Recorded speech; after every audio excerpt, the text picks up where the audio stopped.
डरना। आपन तेज सम्हारो आपे, तीनों लोक हांकते कांपे। भूत पिशाच निकट नहीं आवे, महावीर जब नाम सुनावे। नासे रोग हरे सब पीरा, जपत निरंतर हनुमत वीरा। संकट ते हनुमान छुड़ावे, मन क्रम वचन ध्यान जो लावे। सब पर राम तपस्वी राजा, तिनके काज सकल तुम साजा। और मनोरथ जो कोई लावे, सोई अमित जीवन फल पावे। चारों जुग पर ताप तुम्हारा है, पर सिद्ध जगत उजियारा। साधु संत के तुम रखवारे, असुर निकंदन राम दुलारे। अष्ट सिद्धि नौ निधि के दाता, असवर दीन जानकी माता। राम रसायन तुम्हारे पासा, सदा रहो रघुपति के दासा। तुम्हारे भजन राम को पावे, जन्म जन्म के दुख बिसरावे। अंत काल रघुबर पुर जाई, जहाँ जन्म हरि भक्त कहाई। और देवता चित्त न धरई, हनुमत से सर्व सुख करई। संकट कटे मिटे सब पीरा, जो सुमिरे हनुमत बलबीरा। जय जय जय हनुमान गोसाई, कृपा करहु गुरुदेव की नाई। जो सत बार पाठ कर कोई, छूट ही बंदी महासुख होई। जो यह पढ़े हनुमान चालीसा, होय सिद्धि साखी गौरीसा। तुलसीदास सदा हरि चेरा, कीजय नाथ हृदय महडेरा। पवन तनय संकट हरना, मंगल मूर्ति रूप। राम लखन सीता सहित, हृदय बसहु सुर भूप। सियावर रामचंद्र की जय, पवन सुत हनुमान की जय। उमापति महादेव की जय।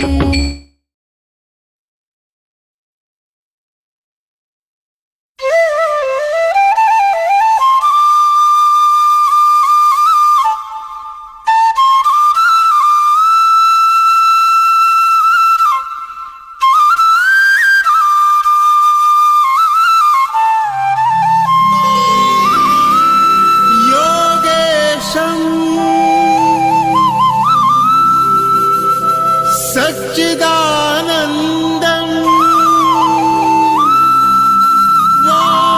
वासुदेवं व्रजप्रियं धर्मसंस्थापकं वीरं कृष्णं वन्दे जगद्गुरुम्।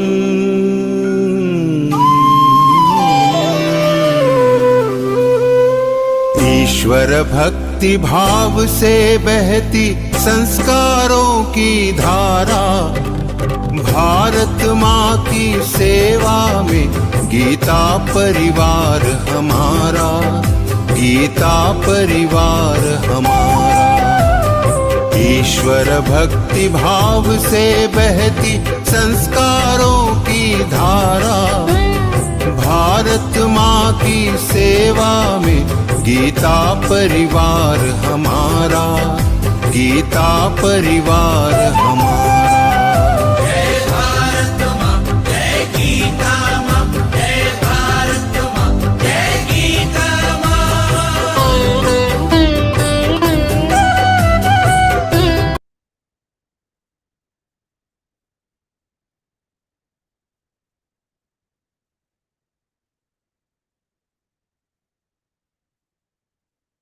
Jai Shri Krishna to all of you. A very graceful and divine evening to all present here. On behalf of Geeta Pariwar, I, Bhargavi, welcome you all to this sacred gathering of 18th chapter Vivechan of second part out of 6 parts. As we begin today's session, let us take a moment to tune our minds and hearts to the divine presence within and around us. To offer our opening prayer and auspiciousness, I welcome Radhika Khandalkar ji to lead us in prayer. Didi is from Jamnagar, Gujarat, a passionate homemaker.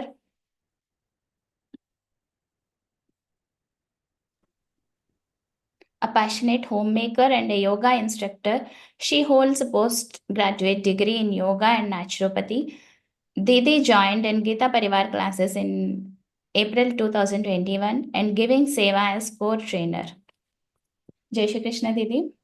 Jai Shri Krishna.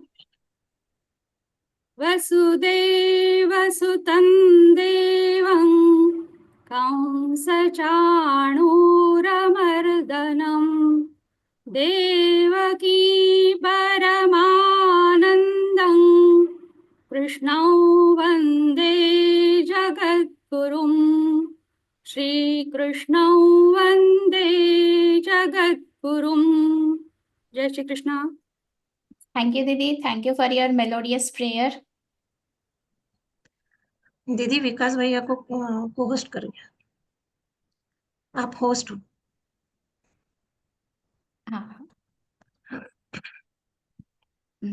It is rightly said that every divine journey begins with light, and in that spirit, we now proceed to the deep ritual. This beautiful act is not just a ritual, but a reminder that even a single flame can dispel darkness. For this sacred ritual, I invite Sneha Mohan Patil ji from Kolhapur. Didi holds an MSc in botany and joined Geeta Pariwar in April 2021. Didi has been serving as core trainer since December 2021, currently guiding L4 batches and L2, L1 DTP batches. In addition to mentoring, Didi also contributed as examiner across all the levels within the Geeta Pariwar. Jai Shri Krishna, Didi.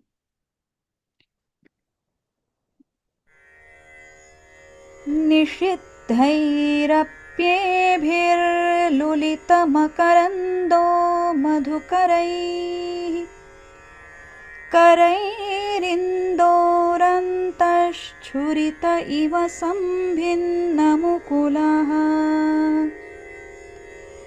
विधत्तां सिद्धिन्नो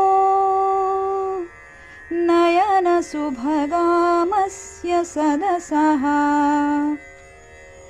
प्रकीर्णः पुष्पाणां हरिचरणयोरञ्जलिरयम् शरदिन्दुनिभां शुभ्रवस्त्रैरलङ्कृतां कलहंसकृतावासां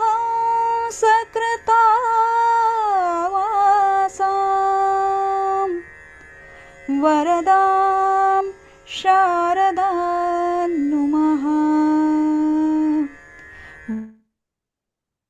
Thank you, Didi. Thank you for your beautiful deep prajalan. Now, I would like to inform that L1 grammar classes are being conducted this Sunday, that is tomorrow, in your preferred language. We request everyone to join on time and get your grammar-related queries resolved. And our Geeta Sevi Bano program on May 3rd will be held in Bengali and English, while on May 4th, it is conducted in Telugu, Kannada, and Hindi. Please do join and encourage others to take part in this noble service. And kindly share the link of today's and tomorrow's Vivation sessions with your friends, family, and loved ones. Now, I would like to welcome today's speaker, respected Shri Vikas Vaidya Bhaiyaji, an accomplished professional, dedicated Geeta Sadhak, and senior trainer at Geeta Pariwar. Bhaiya recites all 18 adhyayas daily for over 5 years, guides Geeta Vratis, and honored with the first prize of Jagat Guru Shankaracharya at Sringeri Peeth. Bhaiya is a mechanical engineer and has lived abroad for 12 years and now runs an IT company in Pune.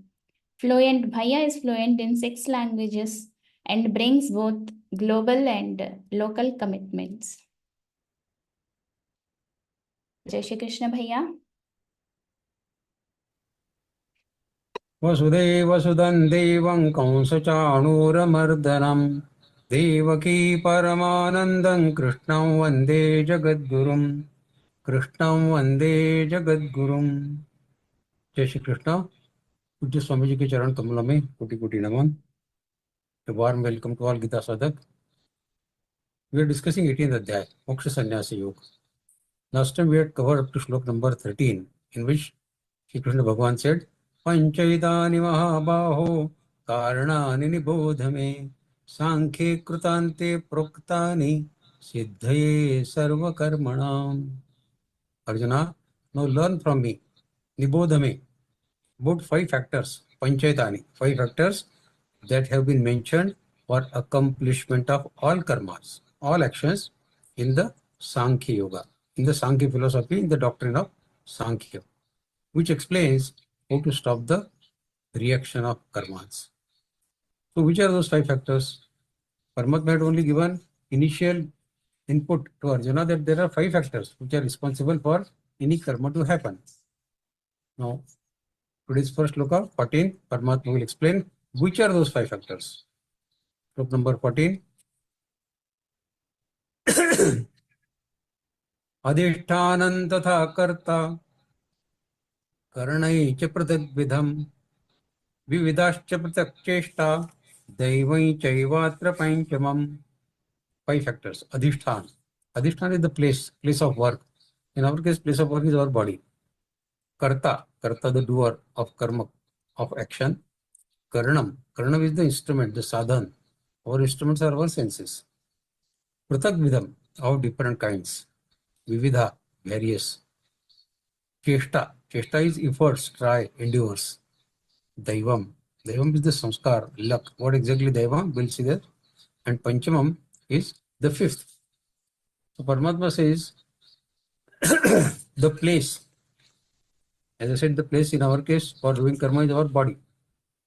The doer in this case is soul, various senses, which are our karanam, that means which are our sadhanas, many kinds of efforts, vidashtapatak cheshta, and daivai panchavatra panchamam, the divine providence, daiva. These are the 5 factors.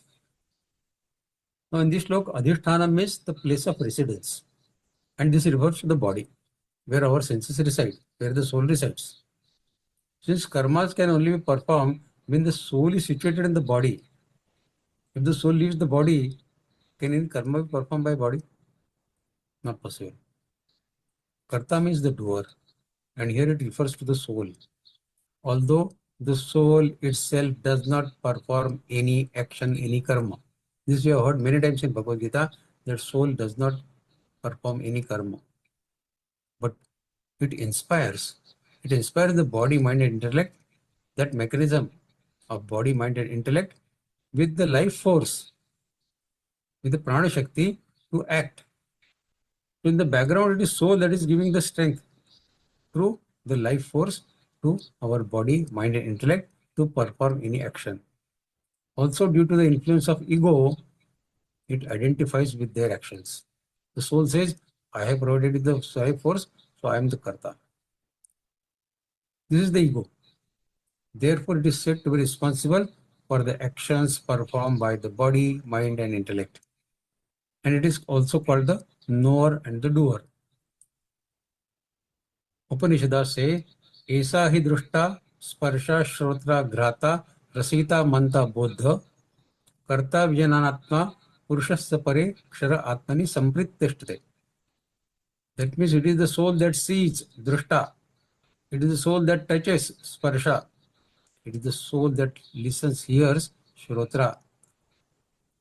It is the soul that hears, that feels, that tastes, rasayita. It is the soul that thinks, manta. And it is the soul that bodha, that means comprehend, understands. So these are all the roles of the soul. Thus the soul is considered both the knower and the doer of action. Brahma Sutra also states that it is the soul that is the knower. It further says in Brahma Sutra that the soul is the doer of actions, and this is confirmed by our scriptures. From these quotations now, from Upanishads and from Brahma Sutra, it is clear that soul is also a factor in accomplishing any karma or any action. Now taking this discussion further, now senses are the instruments for performing actions. They are our karanam, sadhan. Without senses, the soul could not have experienced the sensation of taste, touch, sight, smell or sound. Shabda, sparsha, rupa, rasa, gandha. isn't it? It is the senses that get this feedback from sense objects of taste, touch, sight, smell, and sound. Along with these five jnanendriyas, we have five karmendriyas. That means our working senses, which are hands, legs, voice, and two senses for disposal of body waste, our genitals and anus. It is with the help of these 10, five jnanendriyas and five karmendriyas, that the soul accomplishes various kinds of actions. Thus, senses are also listed as factor in accomplishment of karmas. Further, despite all the instruments of actions, if one does not put in efforts, आप प्रयत्न नहीं करोगे, nothing is ever done. Without try, without efforts, nothing can be done. You have the karta, you have the karanam, but no efforts. What will happen? Nothing will happen. In fact, efforts is so important that Chanakya Pandit states in Niti Sutras, Utsahavatam Shatravopi Vashi Bhavanti. That means with sufficient efforts, even poor destiny can be transformed into good fortune. That is the magic of efforts, our prayatna. Further it says, Nisatvadharahadam Daivam Patita. Without proper efforts, even the good destiny can get converted into misfortune. So how important are our prayatna, our efforts? Therefore, cheshta, efforts, is another ingredient of accomplishment of karma. Now, what is this fifth factor? Daiva. God is sitting within the body of all beings as a witness. This you understood from Geeta. Upadrashta Namanda Cha Bharta Bhukta Maheshwara. This from 13th Adhyaya also you have got it confirmation. Based on their past karmas, God also bestows different abilities to different people, depending upon past karmas or past sanskars, to perform different kinds of actions. This ability Paramatma gives depending upon past sanskars, past karmas of ours in many lives. One may call this as divine providence. This is Daiva. What we get from Paramatma as a special ability to perform something is our Daiva. For example, some people possess the acumen for earning huge amount of wealth. They are expert in financial management. Their acquaintances become surprised, astonished. How this fellow is minting money like this? Anywhere he puts his hand in, he is minting money, he is getting money. So the context of such people, they get astonished by their brilliant financial analysis of even complex situations. This special, they also seem to be lucky with the risk they take. These people who are good at financial management, sometimes they take risk also. But they are lucky. The risk was worth taking. This special intellect is granted to them by God. Similarly, others seem to have God-given talents in the fields of sports, music, art, literature, and so on. It is God who bestows people these special abilities in accordance with their past karmas. He also grants the results of present karmas. Hence, he is listed as the factor. This is listed as the factors responsible for karmas. So this is Daiva. Daiva is responsible for any karma to happen. So the five factors have been mentioned by Paramatma. Adhishtanam tata karta karnejya pratak vidam vividashcha pratak cheshta daivai chaivatra panchamam. Further, slok number 15 and 16 are interconnected. So we'll take these two sloks together. शरीरवाङ्मनोभिर्यत् कर्म प्रारभते नरः न्याय्यं वा विपरीतं वा पञ्चैते तस्य हेतवः. Sharir by the body, Sharira by the body, Vak is speech, Manobhi the mind, Yat which, Prarabhate to begin, Karma is karma action, Nara is the person performing that action, Nyayam is right prescribed duties as per Shastras, Va or Paritam Va, opposite, disallowed, prohibited actions, Va or Pancha, 5 ete, all these, tasya, its, etavaha, reasons, causes. And 16th sloka, Paramatma says, Tatrayam sati kartaram atmanam kevalam tuyaha pashyat krita buddhitvan nasa pashyati dharmatihi. Tatra, tatra means there, ivam, thus, kartaram, the karta, the performer, the doer, atmanam, he himself, kevalam, only, pashyati, you see, yeah, one who, akruta buddhitvan, that means unintelligent, or the one whose buddhi is not pure, whose buddhi is polluted, one who does not care about analytical intelligence. He is called akrut buddhitvan. So he, pashyati, to see, durmati is foolish. So slok 15 and 16, shariravaangmano viryat karma prarabhate enraha nyayama viparitam ma panchayate tasya hetavah tatrivasti kartaram atmanam kevalam tvya pashyat krita buddhitvan nasa pashyati durmati. These 5 factors which are mentioned in the earlier shloka, adhishtanam tatha karta krani cha pratagdam vivedascha pratak cheshta daivai chaivadra panchamam. These 5 factors are the contributory factors for whatever action is performed, whether proper or improper, with body, with speech, or with mind. Sharir, Vang, Mano, Viryat. Those who don't understand this regard themselves as the only doer. Those who don't understand these 5 factors, that they are responsible for getting any action performed, whether it is a proper action or improper action, not necessarily only proper actions. Even prohibited actions happen because of contribution of these 5 factors. Those who do not understand this, they regard themselves as the only doer. I am the doer. I don't understand anything about these 5 constituents of karma. With their impure intellect, they cannot see things as they really are. Pashyati durmati. Their intellect is polluted, so they don't see the things as they really exist. What does this mean is, one needs to realize that Atma, that means the soul, the pure self, is not the doer of actions. Atma, like space, is empty, unattached. It is the unattached witness. The driving force of our karmas is our samskars. Soul is giving the life force, fine. But life force is given for performance of karmas which have come to us from our past sanskars, our desires, and our mind. These 3 things propel our sense organs and body to perform actions.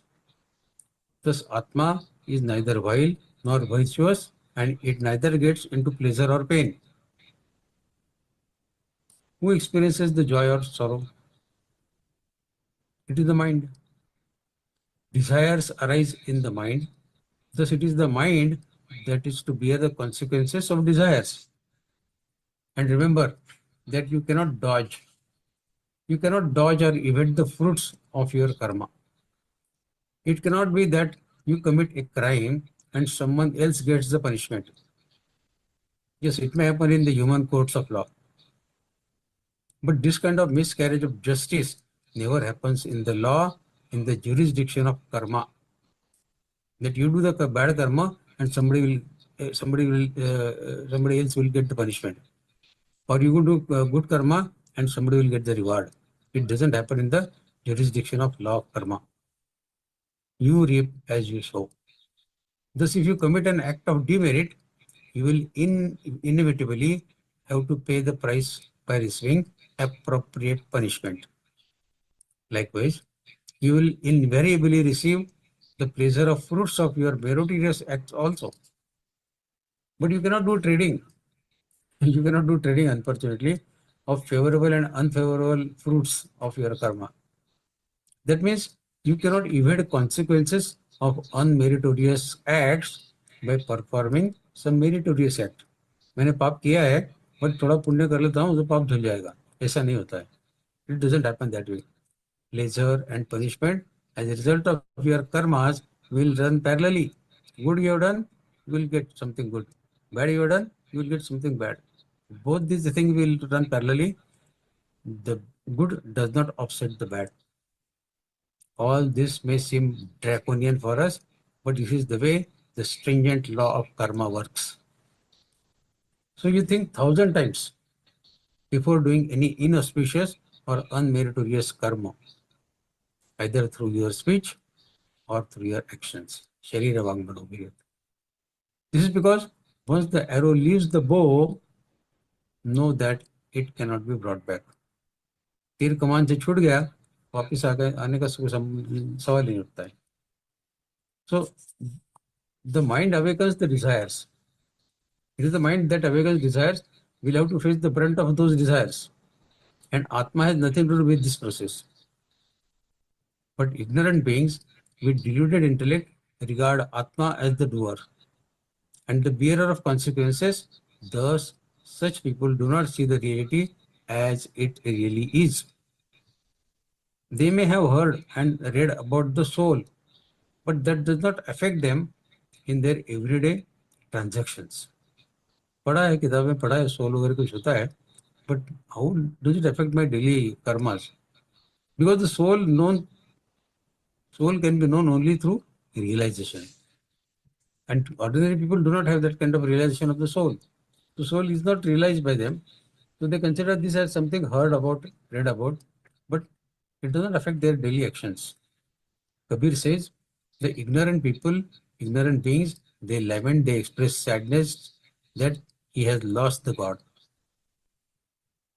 The pseudo or the hypocrites, they claim to have attained the God. But the Jnani, on the other hand, he says, how can I attain that which was never lost? God is never lost. So how do I say that I attain God? You already have God. What is there to attain then? Our Vedas and our scriptures are categorically clear that the soul being pure and complete is above and beyond actions. But the actionless nature of soul is not easily understood. Soul is actionless. But the role of that soul, which is actionless, is not easily understood. The confusion is, on one hand, it is said that all the 5 causative factors of the world can act on its own without proximity to the soul, and on the other hand, actionless nature of soul is emphasized. So one side you are saying that it is the soul, the proximity of soul is responsible for those things to happen, and then we say soul is actionless. So this confuses the ignorant people, and they see soul as the doer. Actionless nature of soul is always there, but it has no wants or desires. It is pure and complete. It is this detached presence of soul which activates these 5 factors. Adhishthananta karta karanichi pratakritam. Vedashta pratyekshta daimai chevatra panchamam. These 5 factors, they get activated because of the life force provided by the soul. Like the color blind people cannot distinguish the colors correctly, in the same fashion, the soul ignorant people can never know the true nature of the soul. This mystery of the divine can be understood in the state of spiritual realization, which only a yogi can realize. Our Atma is Paramatma. I cannot be anything other than Parabrahma. Thus, if I believe my identity to be anything other than Parabrahma, then it is a misapprehension, misunderstanding, and oversight of my blundering mind. Shri Krishna says, the 3 kinds of actions, kaik, that means those performed by the body, vachik, those performed by the speech, and manasik, those performed by the mind. A thought coming to your mind is also a karma. You cannot say, I was only thinking, I didn't do anything. You thought about it now, it is registered as a karma. Because Gita says, Sharīra-Vang-Mano-Virya. Actions taken by body, by your speech, and by mind is all karma. You cannot say, I only spoke about it, I didn't do anything. I said I will kill him, but did I kill him? You said, no, you will kill him. So registered. Karma is registered.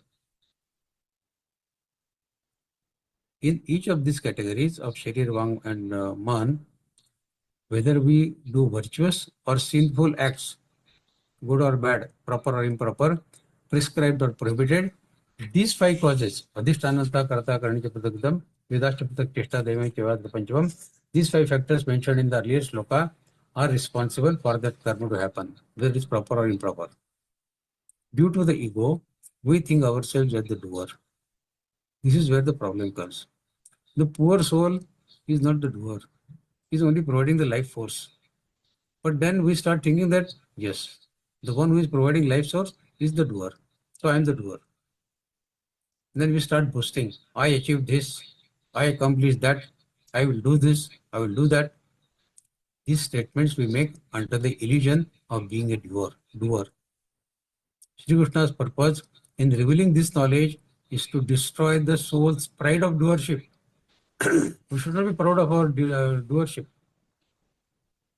Thus he states that those who see themselves as the only contributory factor for action do not see the things as they truly are.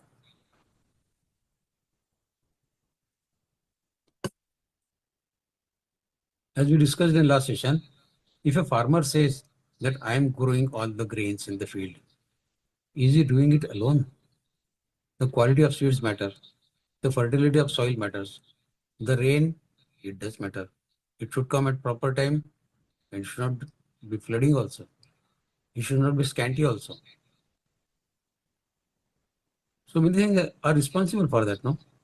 The wind should be proper. If the typhoon takes place, everything is lost. So many factors are responsible for a farmer to grow the grain in his field. He cannot claim the doership that I am the one who is doing all this. So many things are responsible for that. So Sri Krishna's purpose is to reveal to us the knowledge that you are not the only doer. There are many factors, 5 factors. That's why Sri Krishna has counted 5 factors. He states that those who see themselves as the only contributory factor for karma do not see the things as they truly are. If the soul were not granted a body by the God, it could not have done anything at all. Further, if the body was not energized by the God with the life force, it still could not have done anything. Isn't it? Upanishads say, Yadva chana bhiditam yena vag bhudyate. That means the Parabrahma cannot be described by voice. By its inspiration, the voice gets the power to speak. The voice gets the power to speak because of Parabrahma. Parabrahma cannot be described by voice. Further it says, Yat manasa na manute yena harmanu matam. Parabrahma cannot be understood by mind and intellect. Man and intellect cannot understand Paramatma. By its power, the mind and intellect work. Further it says, Yet chakshusha na pashyati, yena chakshu mushi pashyati. Parabrahma cannot be seen with eyes. By its inspiration, the eyes see. Eyes cannot see it, but by the inspiration of Parabrahma, the eyes see. Further it says, Yet shrotrena na shrunoti, yena shrotamidam shrutam. Parabrahma cannot be heard by ears, but by its inspiration, the ears can hear. And lastly it says, Yat pranena na praniti, yena prana praniyate. Parabrahma cannot be energized by life air. By its inspiration, the life air functions. This does not mean that the soul has no role in performing karmas. It is like a driver in the car who controls the steering wheel of the car and decides where to take the turn and at what speed to drive. Similarly, the soul too governs the actions of body, mind and intellect. But it should not claim any credit for any actions for itself. If we see ourselves as the sole cause of action, then we want to be the enjoyer of the actions as well. If you are the doer, you are bhakta also. But when we free ourselves for the pride of doership and ascribe the credit of all our efforts to the grace of God and the tools provided by Him, Sharir, Indriya, Man, Buddhi, then we also realize that we are not the enjoyers of our action. It is the God has given us this. So we are not the doer. If we are not the doer, we are not the enjoyer also. And all our actions are meant for His pleasure, for God's pleasure. As explained by Shri Krishna in the next sloka now, this understanding helps us to eradicate every act of sacrifice, charity, penance, that means tapa, to Him, and perform our all actions of yajna tapa with devotion. Further, Slok 17, Yasya naham krito bhavo buddhiriyasya na lipyate hatvapi sa iman lokan nahanti na nibadhyate. Yasya, one whose ahankrita, of false ego, ahankar, bhava, nature, buddhi, intelligence. Yasya, one whose lipyate, is attached. Hatva, killing, api, even. Sah, he, iman, this, loka, world. Nahanti, never kills. Na nibadhyate, never becomes entangled. So God says, those who are free from ego of being doer and whose intellect is unattached, though they may slay living beings, they neither kill nor are bound by the actions of their karmas. Is it wonderful? They kill somebody, but still they don't get bondage because of their karma of killing somebody. What does it mean exactly? See, the crux of matter is the level of consciousness. He who has risen above the body-mind consciousness and is established firmly in the spirit consciousness, such a person is not bound by the results of action. By killing enemies in the battlefield, he is not affected and he does not incur any papa karma, no sin, because he does this act without motivated or without selfish minds. It is the body-mind consciousness which is subject to the law of three gunas. Our body, mind, and intellect is under the control of Prakriti, and Prakriti is Trigunatmak. So our body, mind, and intellect is subject to the law of three gunas of Prakriti, not the spirit. Spirit comes from the God, not from Prakriti. Whatever is the gift of Prakriti, the Prakriti governs that gift of Sharir, senses, and mind. So it is not, the soul is not affected by the three gunas of Prakriti. Soul is Nirgun and Gunatit. In such a state, no ego remains. Ego being the only binding factor, therefore the egoless yogi is free and unbound by all actions, including that of killing. Now a question may arise, that God in the form of soul, being present in all the beings, is responsible for each life. Then why is He allowing the people to commit worse sins and crimes that we see taking place every day in the world? You open the newspaper or listen to any TV news, you will, most of 90% of the news will be like this only. The answer is that God certainly is present in all living beings, because no life is possible without His presence, and He permeates the entire universe also. But the Prakriti, including all beings, is made of three gunas, and each of us act according to the nature of his or her gunas. We are under the influence of Prakriti's three gunas, Sat, Rajat, Tamo. These gunas are a result of our past sanskars of the human beings. Moreover, the Prakriti, though it is Trigunatmak, it has given the freedom to think and freedom to act to all the beings. We have the freedom to think whatever I want to think. We have the freedom to act whatever we want to act. Consequences, okay, you will have to face. But the freedom at least you have, no? Unless each being rises above these three gunas, there is no escape.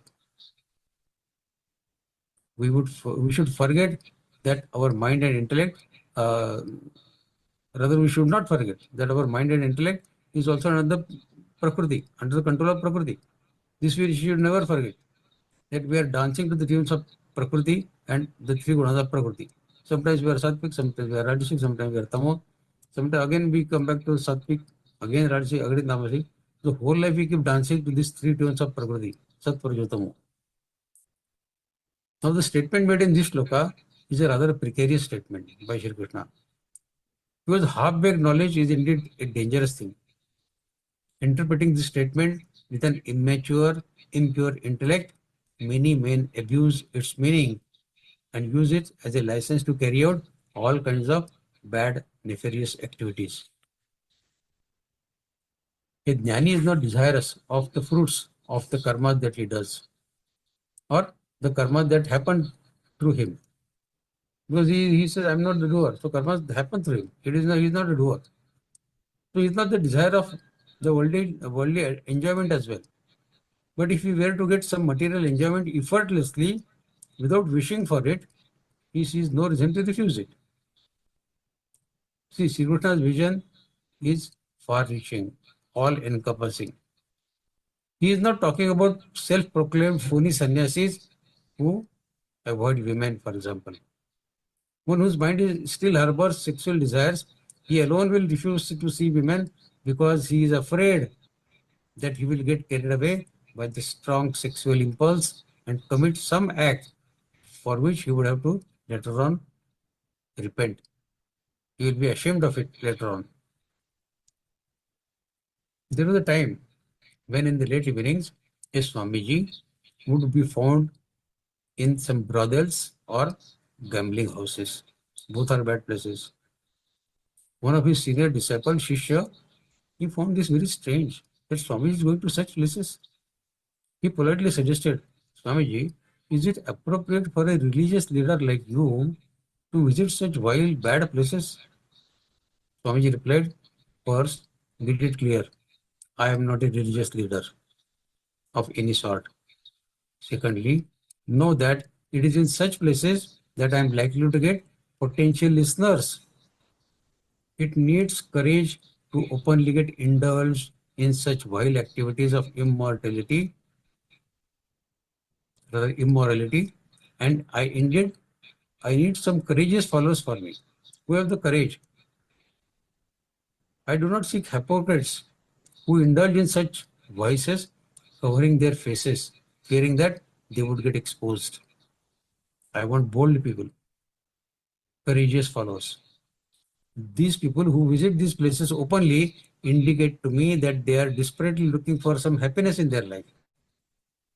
I sit by them, but do not condemn or deride them in any which way.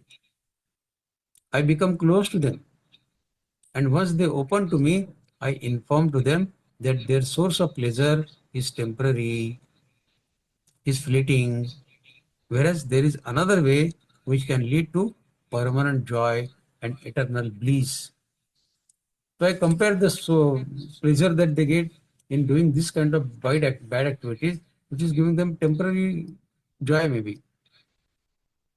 I show them a way by which they can get permanent joy, eternal bliss. See, one needs guts, one needs courage to tread on the path of spirituality. This path is not meant for faint-hearted people. Spirituality is not meant for faint-hearted people. Nor is it meant for those who are contented with their average lives of temporary pleasures and pains. एक कर गया, वो मिल गया, pain हो गया. So, ordinary people, they are living the life of pleasure and pain and they think this is the life. Spirituality is not for such people.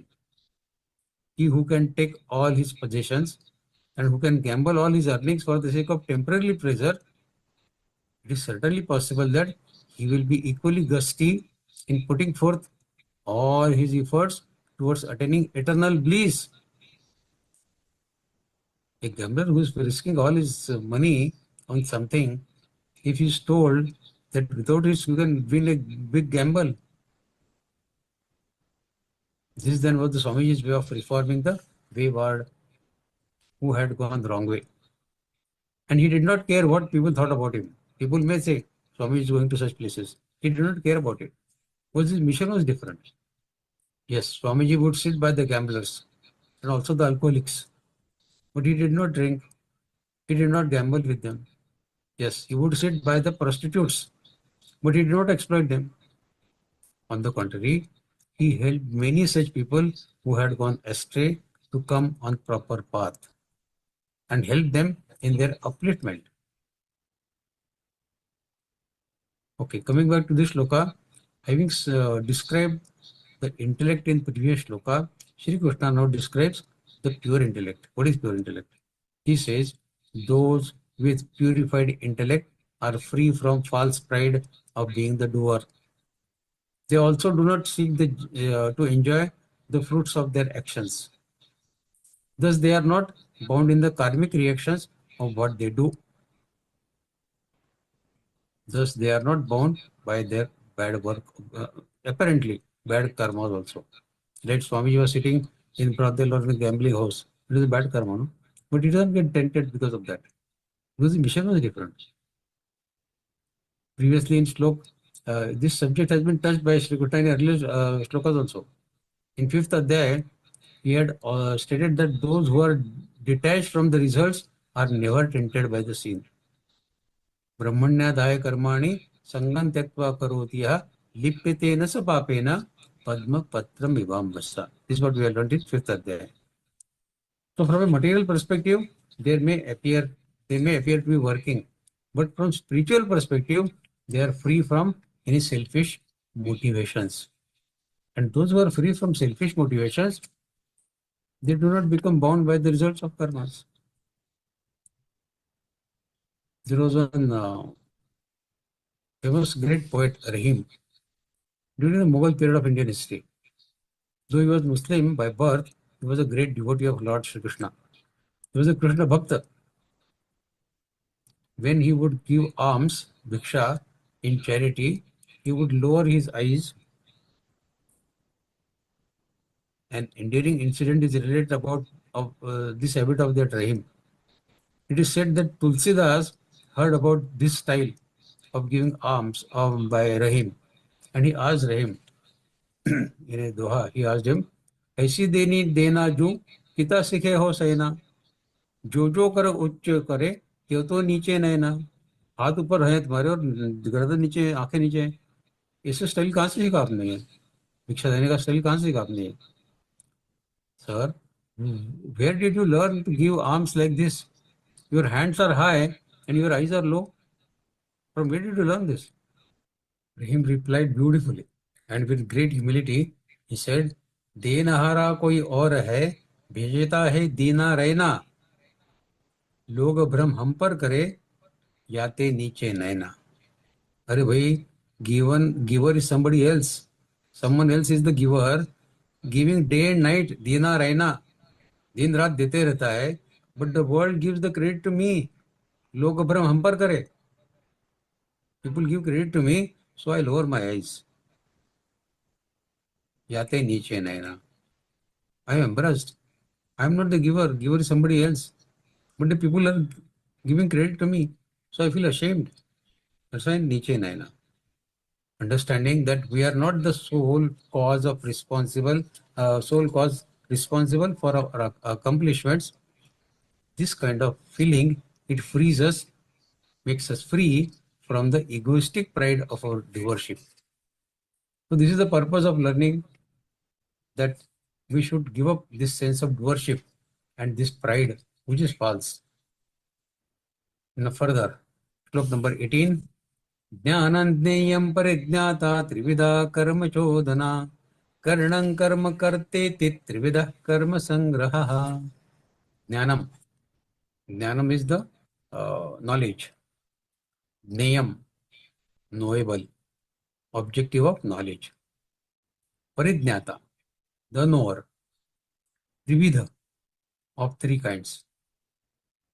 Karma, of work. Chodhana, that means the impetus, the motivating factor, motivate. Karanam, the instrument, the senses. Karma, action, we know that. Karta is the doer. Trividha, three kinds. And sangraha, sangraha is the accumulation. So Shri Krishna Bhagavan says, Jnanandneyam parijnata trivida karma chodhana karnam karma karteti trivida karma sangraha. Great knowledge we are getting from Lord Shri Krishna. Knowledge, the object of knowledge, and the knower. Three things. Knowledge, object of knowledge, and the knower. These are three factors that induce karma, that induce action. The instrument of action, the action itself, and the doer. These are the three constituents of action. See, in this very systematic treatment of science of karma, science of action, Shri Krishna explained its limbs, Adhisthana, all those 5 factors. He also explained the karmic reaction of action and the process of becoming free from them. How to become free from? Don't claim the doership. Don't be a bhakta.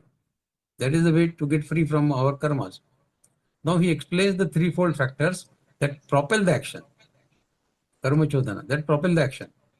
These are jnana, knowledge, jnaya, the object of knowledge, and jnata, the knower.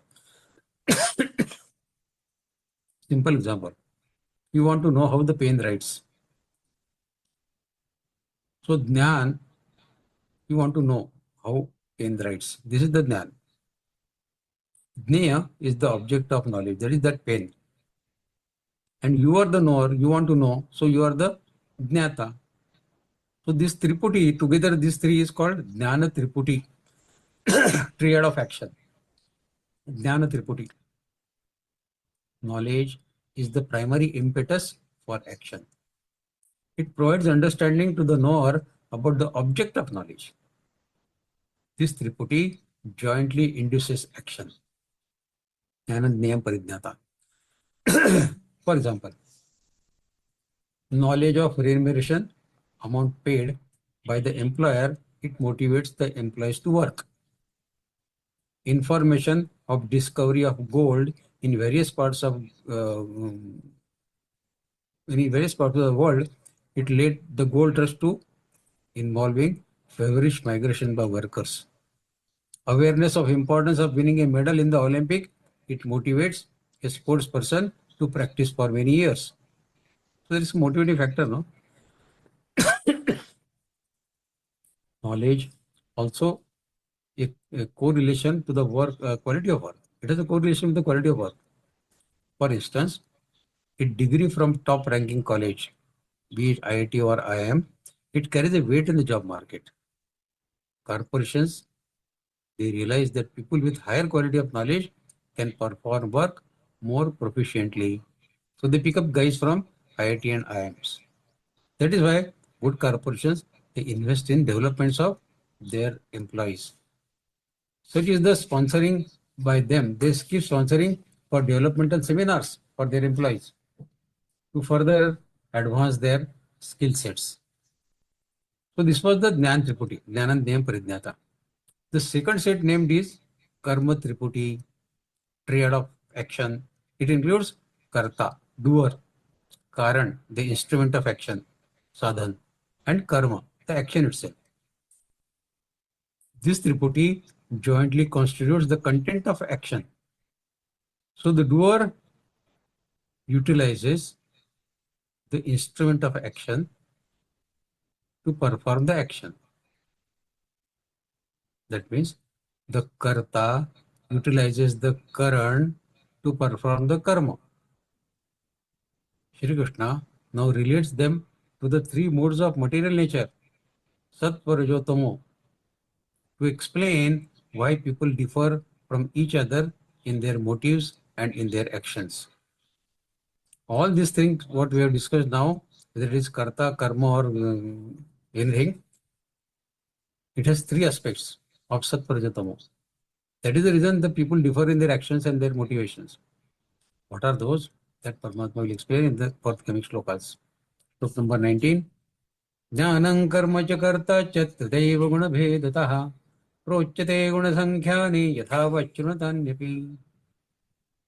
Paramatma says, Jnanam, the knowledge, karma, the karma action, karma, karta, the doer, tridha, three kinds. Guna bhedatah, in terms of different modes. Three guna bhetada, sattva, rajo, tamo, of prakriti, of nature. Prochate, prochate is said to be. Guna sankhyani, in terms of different gunas. Mode of goodness, mode of passion, and mode of ignorance. Yathavat, yathavat as they are.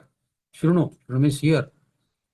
Now Paramatma is sharing another piece of knowledge, saying that Jnanam karma cha karta cha trideva guna bheta prochate guna sankhyane yathavat chunatanyati. Knowledge. action, and the doer are declared to be the three kinds of in Sankhya philosophy. These three are explained in Sankhya philosophy, distinguished according to the three modes of material nature. So Jnana can be three types, Sattva, Raja, Tamo. Karma can be three types, Sattva, Raja, Tamo. And Karta can be three types, Sattva, Raja, Tamo. So knowledge, action and doer are declared to be of three kinds in the Sankhya philosophy, distinguished according to the three modes of nature, Sattva, Raja, Tamo. Paramatma says, I will now explain their distinctions to you. Listen, Shruno. Sankhya Shastra, it holds that Prakriti or the man is made of three gunas of Prakriti. Every human being is having these three gunas of Sattva, Raja, Tamo. There is no fourth guna, only three. And this body is made up from 24 elements, which we learn from 13th Adhyaya. Mahabhutanya hankaro buddhira vyaktame vacho indriyanadashaikancha panchandriya gocharaha. What else? Ichchadvesha sukham dukkham sangatashchetana dhrutihi etat kshetram samasena savikaramudartam. So these elements operate due to the presence of actionless Purush. When it is Sankhya philosophy talks of only these two entities, Purush and Prakriti. It does not talk about Paramatma also. Purush and Prakriti. That is, Purush is the soul. Prakriti is our body. Unless mind is purified, the spiritual reality cannot be known. According to Sankhya Shastra, to know through the spiritual realization the reality of Prakriti and Purush is the acid test of true knower. To know the reality of what is Purush and what is Prakriti is the acid test of the knower, of the Jnani. The central idea is to know the role of three gunas of the unmanifest Prakriti, which is possible only through spiritual realization. So Shri Krishna once again refers to the three modes of Prakriti. In Gunatraya Vibhaga Yoga, 14th Adhyaya, he had given an introduction to these three gunas of Sattva, Raja, Tamo of Prakriti and described how each of them bind the soul to the sansara of life and death. Sattva guna also binds, Raja of course binds, and Tamo also binds. Then in Shraddhatraya Vibhaga Yoga, 17th Adhyaya, he went into great details about how these three modes, Sattva, Raja, Tamo, influence the kind of faith people develop and also their choice of food, etc. Katpam, Lona, Tishna, Tikshna, Hrudayana, all the shlokas in 17th Adhyaya. How Sattvic people, what kind of food they like. Rajasic food people, what kind of food they like. Tamasic people, what kind of food they like. Even that has been described in great details in 17th Adhyaya. Shri Krishna also explained the categories of sacrifice, yajna, charity and penance. Which yajna is Sattvic, which is Tamasic, which is Rajasic, which dana is all these three categories, which tapa is all these three categories. Now here, according to three gunas, the Lord will explain the three types of knowledge, Jnana, three types of action, karma, and three types of karta, the doer, Jnana, karma and karta. See, there are 6 systems of thoughts in our Indian philosophy. We follow 6 systems of thoughts. They are the 6 prominent systems of thought in Indian philosophy are known as Sad-darshan. Sad-darshan. They are Nyaya, logic. Vaisheshika, that means atomic theory. Sankhya, analysis of matter and spirit, Prakriti and Purush. Yoga, discipline of self-realization. Purva Mimamsa, science of rituals. And Vedanta, science of God realization. Of these, Sankhya philosophy is considered recognized as an authority in the analysis of material nature. It considers the soul as the Purush, the Lord, and thus recognizes many Purushas. Every soul is a Purush. Because every soul is a Purush, so there are so many Purush then. Prakriti is the material nature and it includes all the things made from it. Sankhya philosophy, it states that the cause of misery is the desire of Purush to enjoy the Prakriti. This is the problem. This is the cause of misery. The Purush wants to enjoy the Prakriti and this is the cause of misery. When this enjoying propensity subsides, then the Purush is released from the bondage of material nature, and then he attains that eternal beatitude. The Sankhya philosophy does not recognize the existence of Param Purush or even Supreme Lord. Hence, it is insufficient, because it does not talk of Param Purush or Supreme Lord. It is insufficient for knowing the absolute truth. However, in the matter of knowing about Prakriti, Sri Krishna refers to it as an authority. Sankhya philosophy is an authority when it comes to discussion on Prakriti. So this is the Sankhya Prakriti, Sankhya Yoga, which Paramatma is explaining. Next sloka, sloka number 20. Sarva bhuteshu yenaikam bhavam avyayamikshate avyaktam vivakteshu tajnanam vidya satvikam. Sarva bhuteshu, in all living beings, all living entities, yena, by which, ekam, ek, one, bhavam, bhav, situation, avyayam, imperishable, ikshate, ikshate is to see, avivaktam, undivided, vivakteshu, in the numberless divided, tata, that, jnanam, knowledge, vidhi, vidhi is to know, satvikam is in the mode of goodness, satvik. So God says, understand that knowledge to be in the mode of goodness, understand that knowledge to be sattvic knowledge, by which a person sees one undivided, imperishable reality within all diverse beings. That is the sattvic knowledge. This visible world made of time, space, and causation, it looks different and apart from different angles and locations. Everybody sees the world differently. This phenomenal universe is full of diversity, multiplicity, and relativity. The spiritual master says that behind this diverse phenomena of the universe, he sees the hidden unity and uniformity, which is the basic reality. It is this knowledge which is called as sattvic knowledge. This vision is, however, possible only with cultivation of the spiritual eye, which does not come without spiritual sadhana. The knowledge of this phenomenal world is acquired through mind and senses. We come to know about everything in the universe through our mind and senses, which depends on our intellect, which depends on our I-ness, ego, which is lighted by prana energy, prana power, which emanates from the soul, the eternal part of God. Soul is the eternal part of God, as we discussed in 15th Adhyaya, Mami Mamashu Jiva Loke. So entire thing starts from that.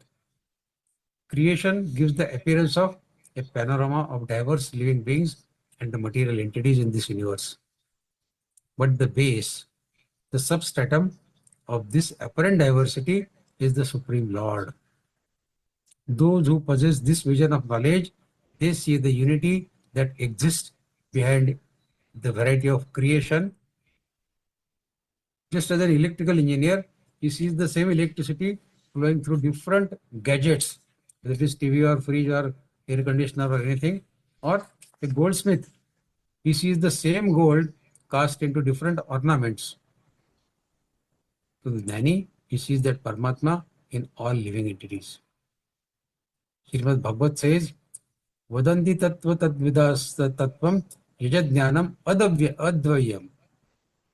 Meaning, knowers of truth have stated that there is only one entity in existence without second. Advayam. There is no second. There is only one entity. That is the God, Paramatma. Chaitanya Mahaprabhu, he refers to the God in his form as Shri Krishna. He says Shri Krishna is the God.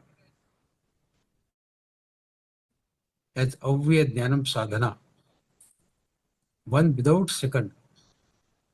The only thing and everything that exists in creation is Lord Shri Krishna. On the basis of following four categories, four criteria, he says Krishna is the God. Which are the four categories? Sajatiya Bheda Shunya. Sajatiya Bheda Shunya. That means he is one with all similar entities.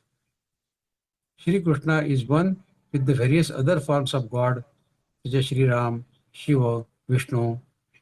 See, these are different manifestations of the same God. Shri Krishna is also one with souls, who are his tiny fragment parts, Mama Osho. A fragment is one with its whole part, just as flames are one with the fire of which they are a tiny part. So if our soul is a fragment of Paramatma, it has the characteristics of all Paramatma. So this is Sajatiya Bhed Shunya. There is no Bhed. Vijatiya Bheda Shunya.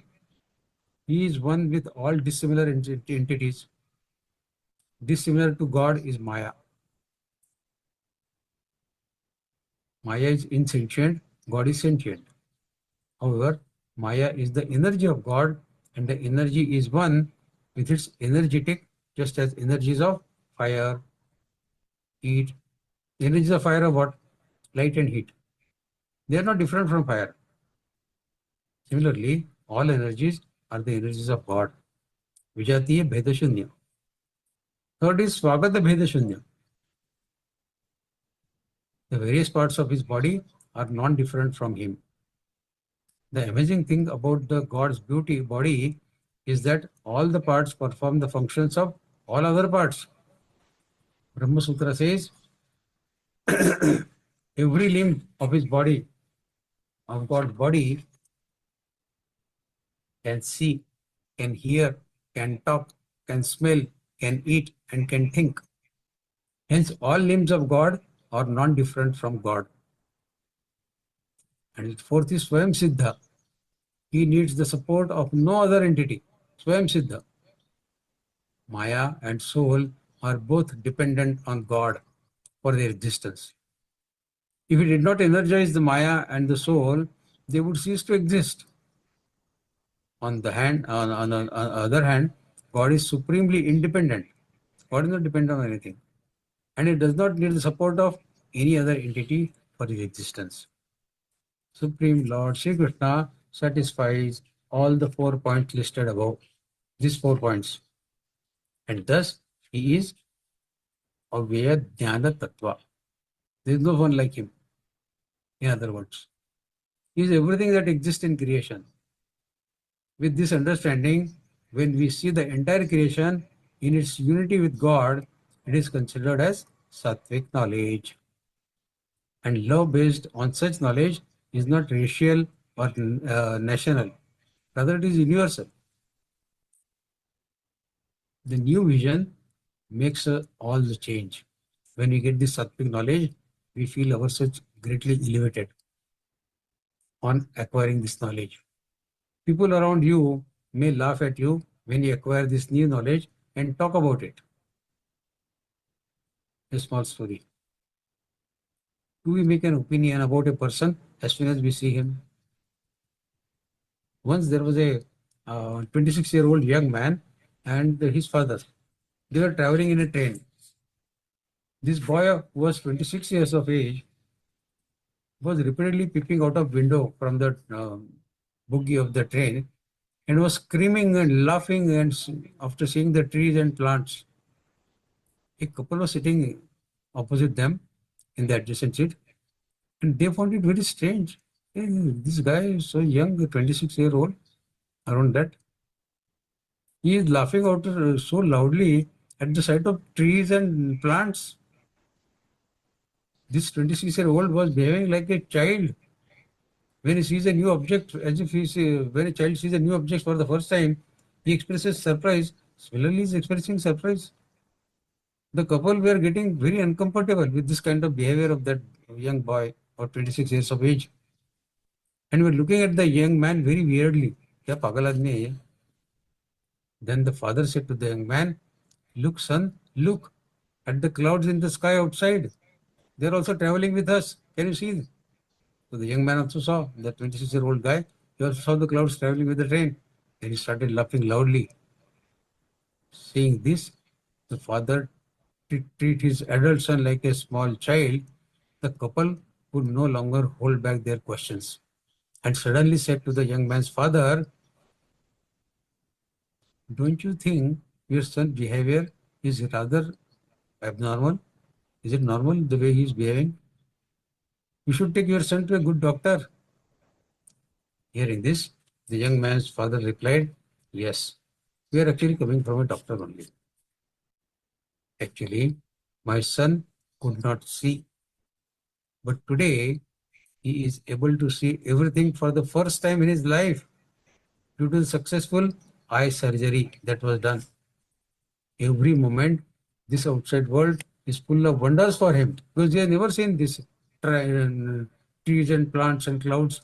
He has never seen. He's seeing them for the first time. That is why he's so happy today." The couple were shocked to hear this. Words stopped and they feeling very embarrassed. Now they regretted their thoughts and behavior. So the point here is, it often happens that we make preconceptions about people without thinking. And our thinking and our behavior towards that person becomes a slave of our prejudice. We are unable to think beyond that.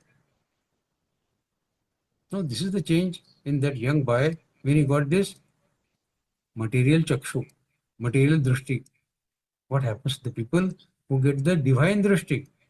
When they understand Paramatma, what joy they will have. This boy is shouting when he is seeing the clouds and trees and plants. People who have understood Paramatma, how much joy they will have. So what is the opposite of prejudice and preconception?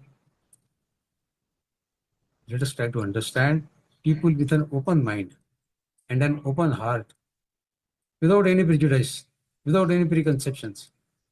It reflects our conscious, which is the first step in yoga. If we are not able to think objectively, we will always remain afflicted with our prejudice. An impartial attitude and a joyful heart are not the only for others, it is also essential for our own personal growth. Continuing this discussion further, Slok 21.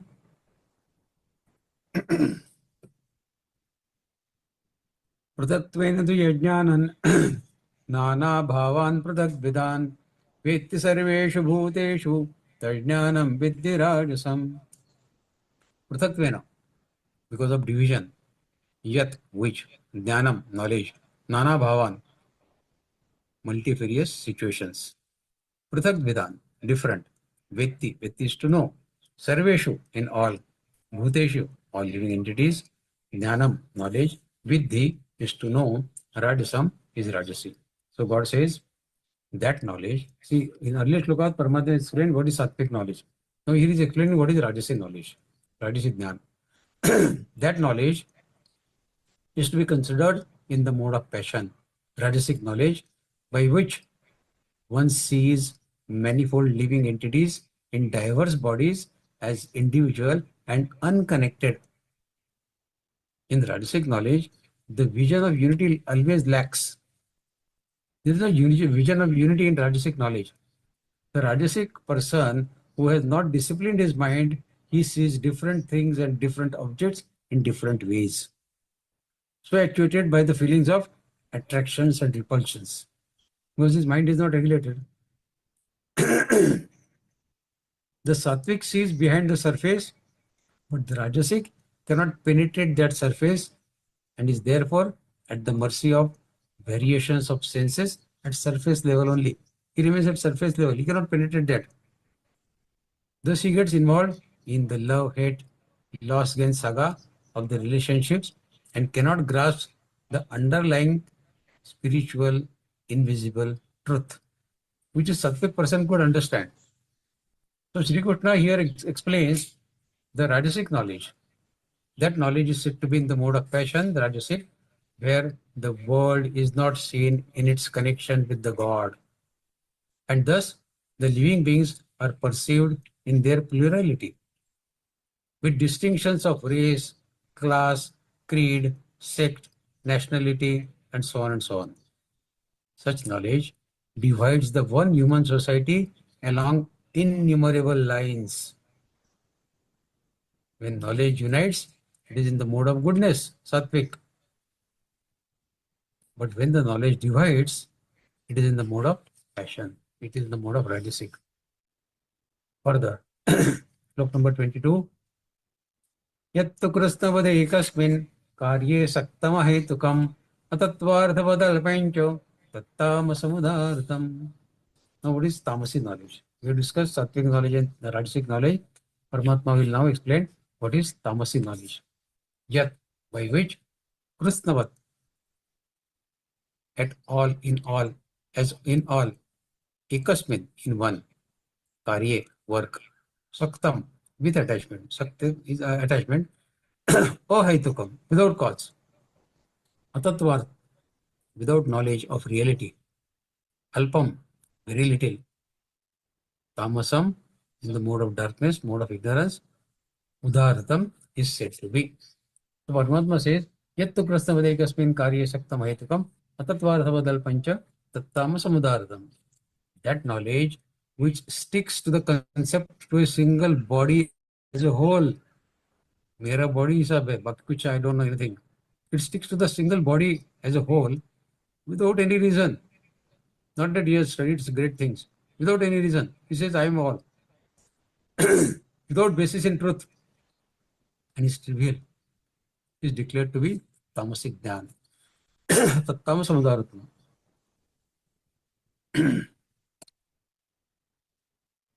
So indolence, insolence, irrationality, and lack of inquisitiveness and the triviality are the characteristics of tamoguni people. Such people are always short-sighted and believe in quick and crude remedies. Their approach is oriented to body and its gross pursuits.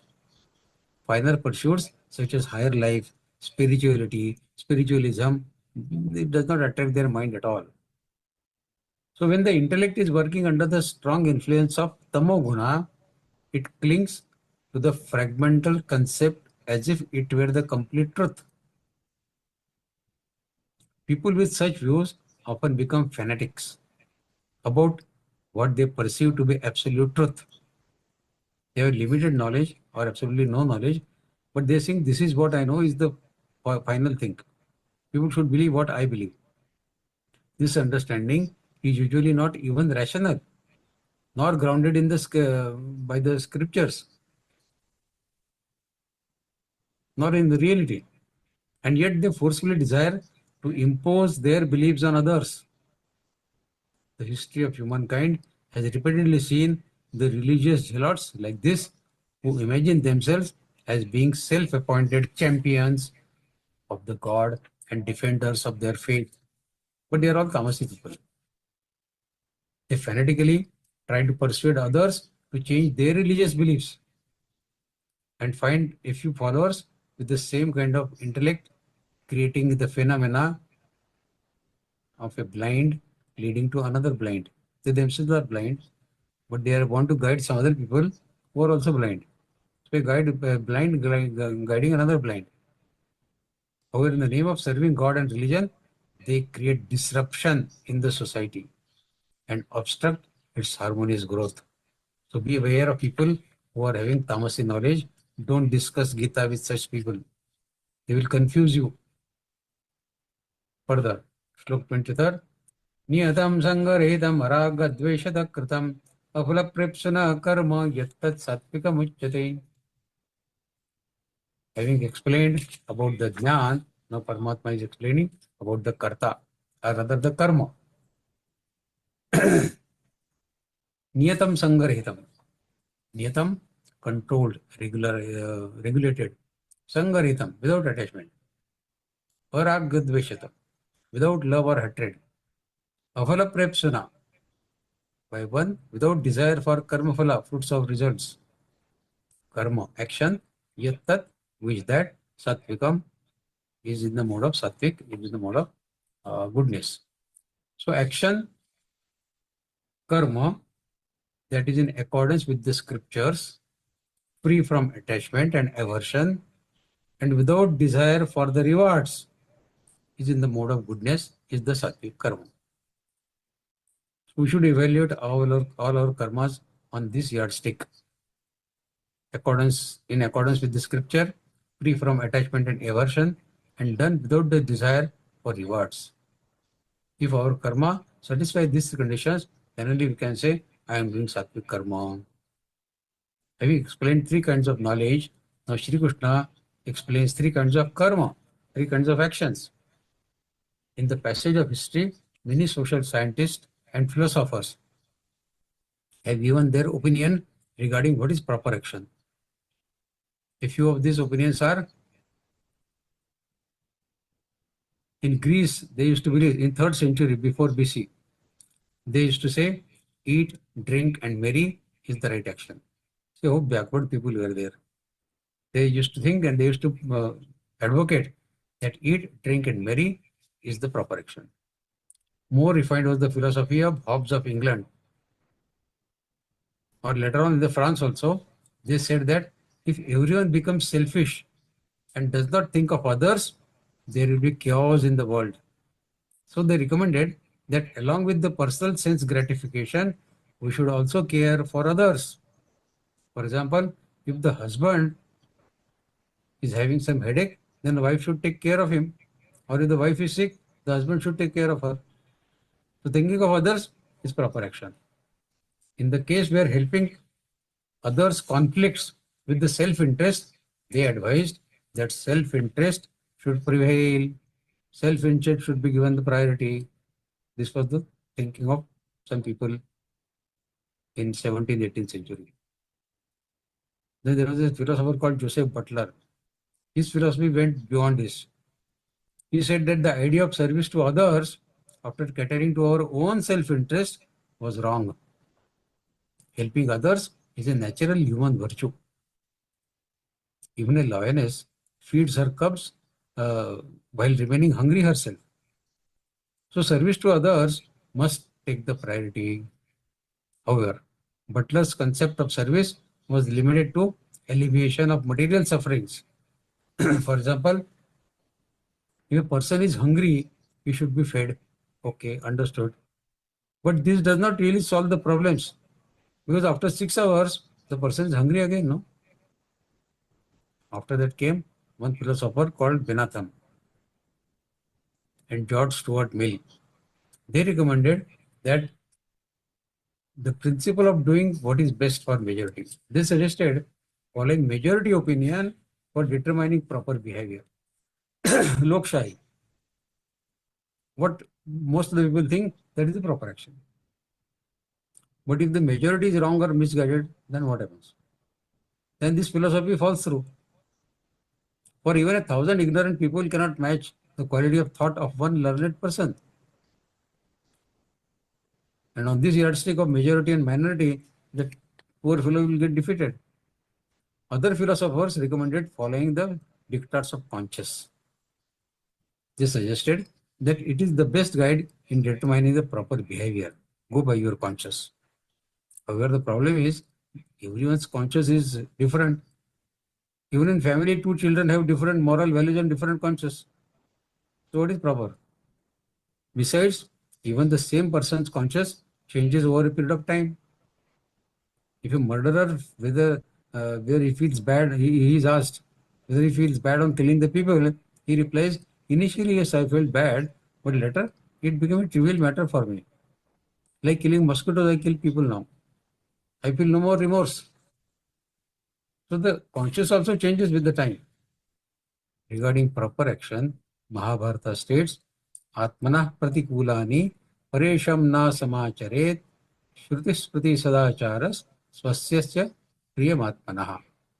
Wonderful. Mahabharata. If you do not like when others behave with you in a certain way, then don't behave with them in that way. But always verify that your behavior is in accordance with the scriptures. Shruti Smriti Sadachara. Conduct yourself with others as you desire them to behave with you. Here Shri Krishna declares in a similar way that the action in the mode of goodness is doing one's duty in accordance with the scriptures. He further adds that such work should be without attachment or aversion and without any desire to enjoy the fruits, to enjoy the karma phala. So this was the sattvic karma. Now what is rajasic karma? Yattu kamepshana karma साहंकारेण वा पुनः क्रियते बहुलायासन् तद्राजसमुदारतम्. Rajasi karma. Yet that which kama ipsuna, by one with desire for karma phala. Kama ipsuna. Karma is karma, action. Saha ahankarena, with ego. Kriyate is performed. Bahula ayasam, with great efforts. Rajasam, Rajasi, Udaratam is said to be. So Paramatma says, actions that is prompted by selfish desire, enacted with pride and full of stress, is in the nature of passion, is in the nature of Rajasi. That karma is Rajasi karma. See, the nature of Rajoguna is that it creates intense desire. That is the problem with Rajoguna. It creates intense desire in human beings for materialistic enhancement and for sensual enjoyment. So action is, the action in the mode of passion, that means Rajasi, is motivated by huge ambition and characterized by intense efforts. It entails heavy toil and great physical and mental fatigue. An example of Rajasic action is our corporate world. Management executives, they complain of stress day in and day out. Talk to anyone. बहुत tension है, बहुत tension है. This is because their actions are usually motivated by pride and inordinate ambitions for power, prestige, or wealth. The efforts of political leaders, over-anxious parents, and business people are also typical examples of actions which are in the mode of passion. So these are all the people who are unnecessarily getting the tension because their motives are wrong. Motives are of selfish desire. Either they want position, prestige, power. So then bear the tension that comes along. And then there is again a selfish desire of karma phala. So they are prepared to take any amount of stress. But they protect their pride.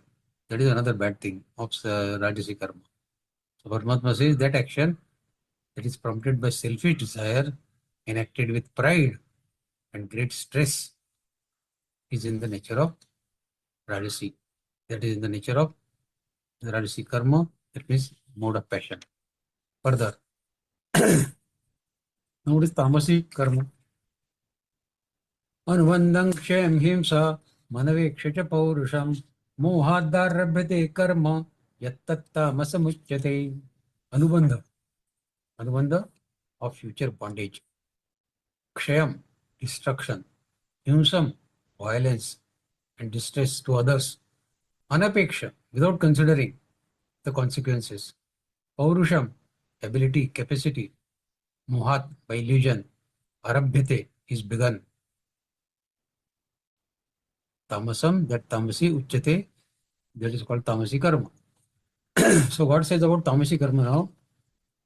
That action is declared to be in the mode of ignorance, which is begun out of delusion, without thought of one's ability. मेरी में काबिलियत है क्या करने का? But start without thinking about one's ability and disregarding the consequences. By doing this action, am I doing good for anybody or at least for myself? No thinking of consequences. No thinking of consequences of loss or injury to others also. When such action is initiated, arabhate, that action is tamasi action. The intellect of those in tamoguna are covered by the fog of ignorance. They are oblivious to they are unconcerned with what is the right and what is wrong, and are only interested in themselves and their own self-interest. They pay no heed to the money or resources at hand, or even to the hardships incurred by others. Such work brings harm to them and to others as well, tamasi karma. But they don't think about it. Sri Krishna uses the word kshaya, means decay. Tamasic actions causes decay of one's health, one's vitality, one's money, one's prosperity, one's property. It is a waste of efforts, a waste of time, and waste of resources. Typical examples of tamasi karma are gambling, stealing, corruption, drinking, and such similar bad activities. These are all tamasi karmas. So Paramatma has now explained about what is sattvic karma, what is tamasi karma, and what is tamasi, sattvic, rajasic, and tamasi karma. Now, next discussion will be about the karta. What is sattvic karta, what is rajasic karta, and what is tamasic karta? That we will cover in the next session. Thank you so much for joining today. Jai Shri Krishna to all. Now the forum is open for you to raise your questions. Thank you, Bhaiya. Thank you for your enlightenment. Now we will move towards question answer sessions, and please raise your hands and turn on your cameras. But before that, I would like to inform again that L1 grammar classes are being conducted this Sunday, that is tomorrow, in your preferred language. We request everyone to join on time and get your grammar related queries. And our Geeta Sevi Banu program on May 3rd will be held in Bengali and English, while on May 4th it will be conducted in Telugu, Kannada, and Hindi. Please do join and encourage others to take part in this noble service. And kindly share the link of Vivechan sessions with your friends, family, and loved ones. Bhaiya, now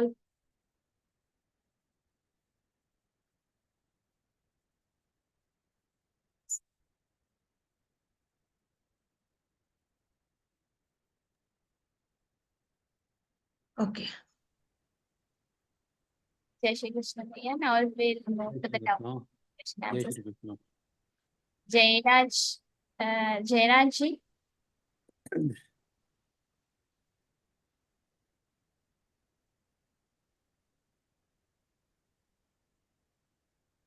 Yeah, feel free to raise your questions if you have any.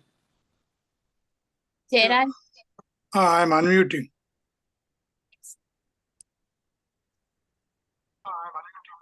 Jai Shri Krishna Bhaiya. Jai Shri Krishna. Just I want to ask one question. Yeah. Krishna said in Bhagavad Gita chapter 2, 22 that soul changes the garment, other body, discards the body and goes to other body, like we are changing the garment. Yeah. Then in chapter 9:21, he says that we do good karmas, punya karmas, we will go to Swargaloka, and after we exhaust that, we will come back to Marchaloka. Yeah. Acha. My doubt is whether the soul changes the body immediately or it has to go to Swarga or Naraka and exhaust this thing, and then it will go to other body. It depends. It depends upon the karma balance sheet of that soul, and to find the appropriate body suited to his karmas. It is said that the soul may get body within 3 days, or it may take many years also, till it finds the appropriate body suited to his karmas. There are 84 lakh yonis. Now, if the soul is qualified to get the human birth, then there has to be a proper human body to be acquired by that soul, which is in commensurate with the karmas that he has done in his past life. So till such time, the soul has to wait. So it has to undergo that punya karma and papa karma also? No, if he has done excellent punya karma, see, there are 3 categories. If he has done excellent punya karma, he gets moksha, salvation, liberation. He becomes one with Paramatma, no question of getting the body again. Yeah. Then he is getting rid of the cycle of birth and death. So this is the first category. Second category is of people who are equal, papa karma and punya karma. So they may come back again to the Manushya Loka. So Paramatma gives them one more opportunity to get salvation, liberation, moksha. So they can again come to the Manushya Loka. And third category is of people who have done very, very big papa karmas. So they go to the lower leaves, lower species. animal, birds, something like that. So these are the three categories that happen. Urdhvam gachanti sattvastha, madhye tishtanti rajasaha, jaganya guna vrittistha, adho gachanti tamasaha. That is what we learned in 14th adhyaya also. Gunatraya Vibhag Yoga. Now it depends on that soul in which category he falls. Urdhvam gachanti sattvastha, or madhye tishtanti rajasaha, or jaganya vrittistha, adho gachanti tamasaha. In which category that soul is qualified to acquire new species, new body. Until that proper body is found, he has to wait, repenting on what he has done in his past life. Bhaiya, when we go for Narkaloka and Yeah. our all bad karmas, as per bad karmas, we will take punishments there. Then Yes. whether the Sanchita karma, bad karma will be exhausted or it will carry, because it carries with other. When bad karmas are washed out in the hell or in Narkaloka, then you can become qualified to get birth in a good family or in a good species, in a good yoni. Whether it is Manushya, whether it is Pashu, Pakshi, or other lower levels, all these are Bhog yonis.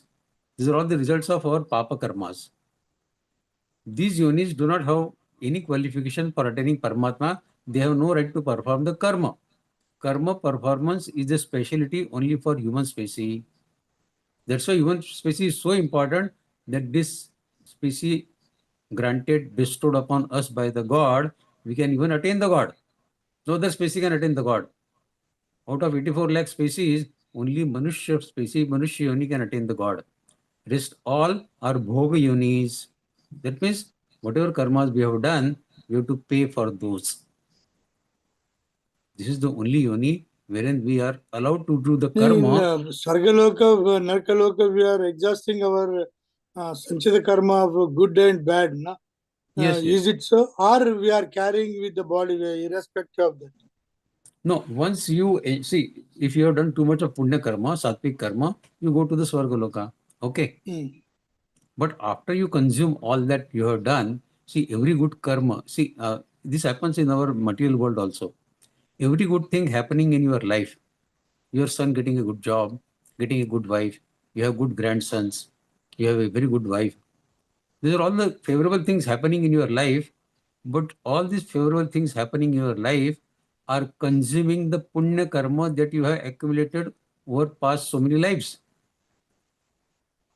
Once this punya karma is exhausted, then we start facing the unfavorable situations even in this life.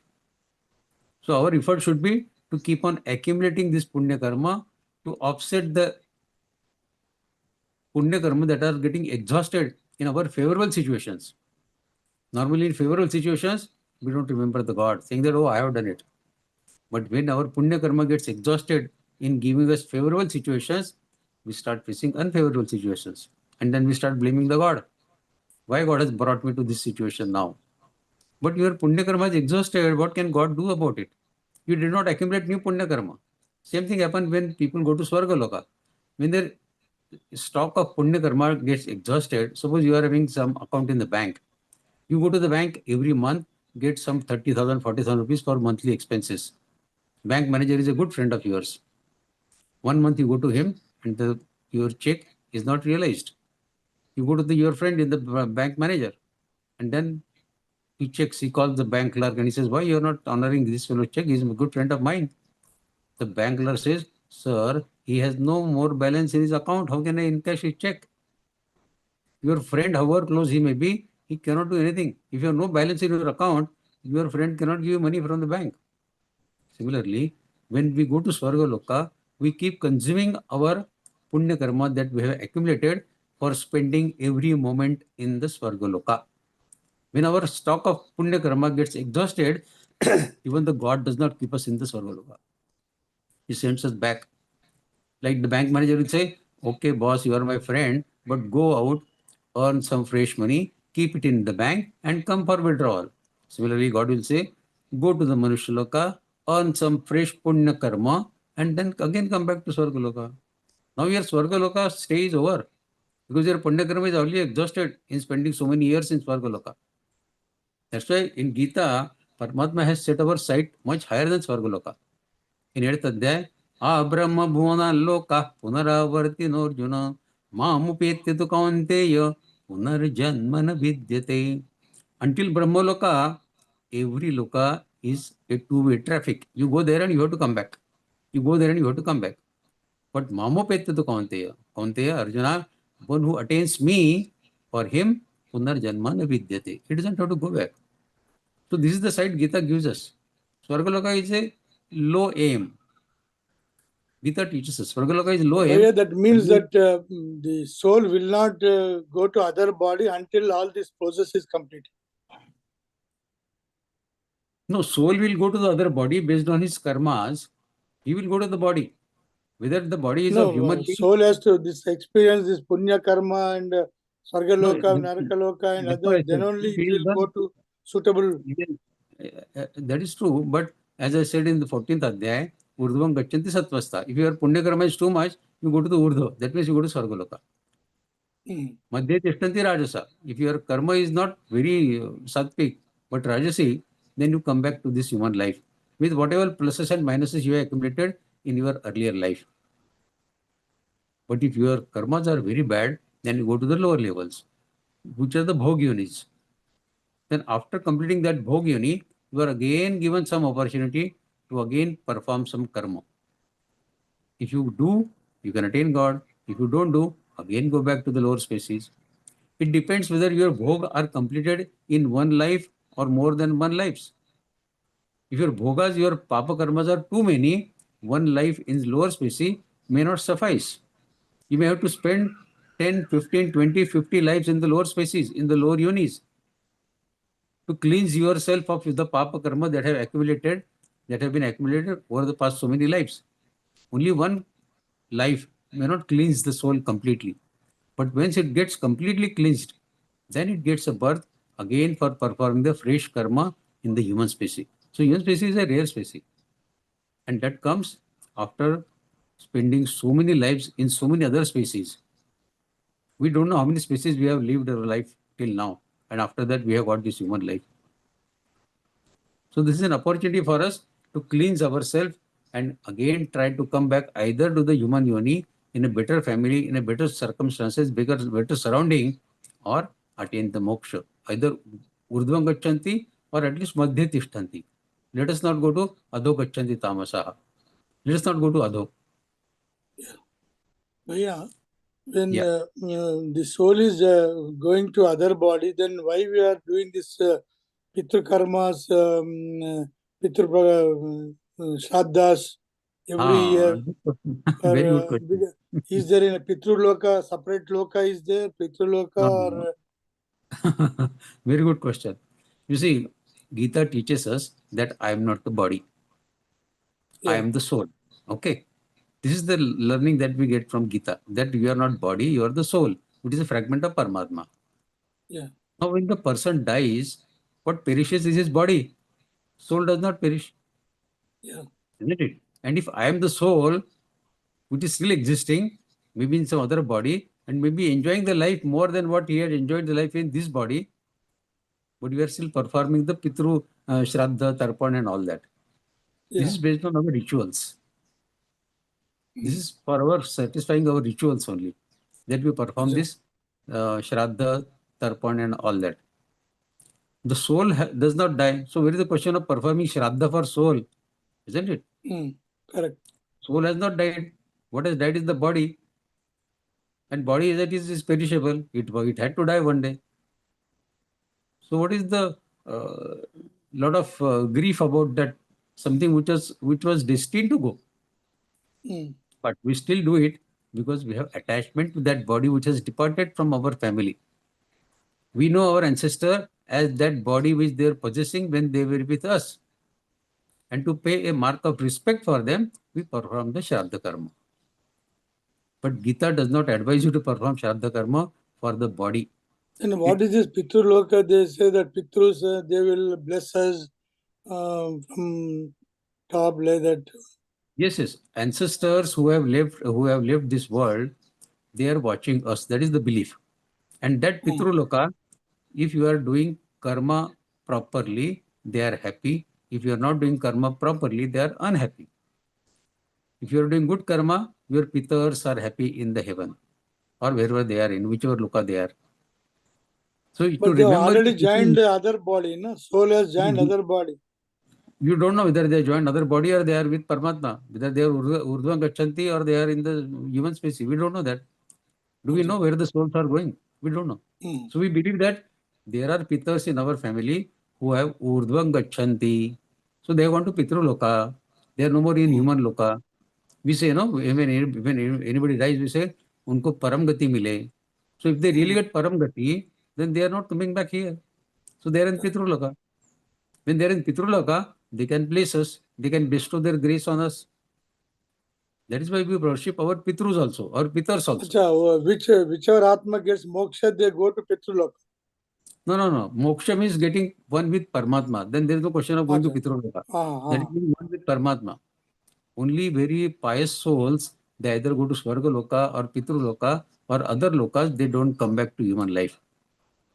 But Pitraloka are our ancestors. We believe that our ancestors are sitting in that Pitraloka, offering their grace on us for remembering them.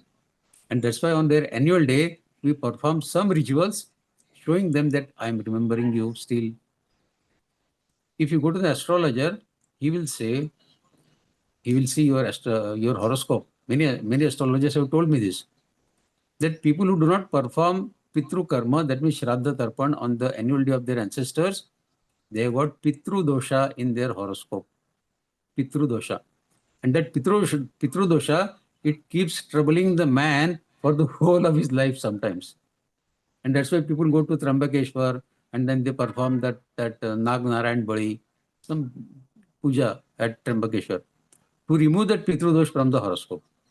So to avoid that problem happening in our life, we perform this Pitar Karmas on their annual day, Shraddha, Tarpan, whatever. So according to my belief, we should perform both.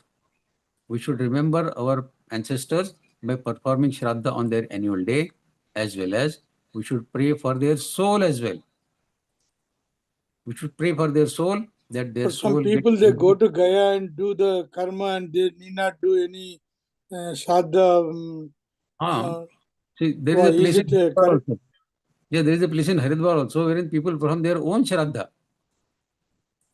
Thinking that their son or daughter will not perform Shraddha for them. No, is it so correct they perform their own way? Shraddha before dying. I mean, when they go on a visit to Haridwar, they sit on the banks of Ganga river and you will see a lot of couples sitting there and performing their own Shraddha. So it is believed in Sanatana Dharma that performing Shraddha, that means giving solace to our soul when it departs from the body, is our practice which we should follow. Now, whether our future generations follow it or not, we don't know. The son is sitting in America or Canada somewhere, whether he will come back and perform all Shraddha for us, or he will perform there in Canada or USA, we are not sure. So such people going to Gaya and performing Shraddha once for all, you need not do that Shraddha, they say. That is, it depends on one's belief. As far as I am concerned, I will tell you what I do. When my father passed away, I kept a fixed deposit of few thousand rupees in a Vruddhashram. And every day, on every year, every annual day of my father, they send me a letter saying that the interest on this deposit that you have kept in with us, we are serving so many old people, we are offering them lunch, please visit us, and you serve them the lunch with your own hands, remembering your father. So we go, myself and my wife, we go to that place, we serve all the old people as a lunch from our side, which comes from the interest from the deposit that comes. This is a better way of remembering our ancestors. So we should remember their bodily also and their soul also. We should pray to the God that their soul gets rested, and then we remember them as a body because their body has lived with us. Isn't it? Okay, next question. Okay. Sangeeta ji. Sangeeta ji.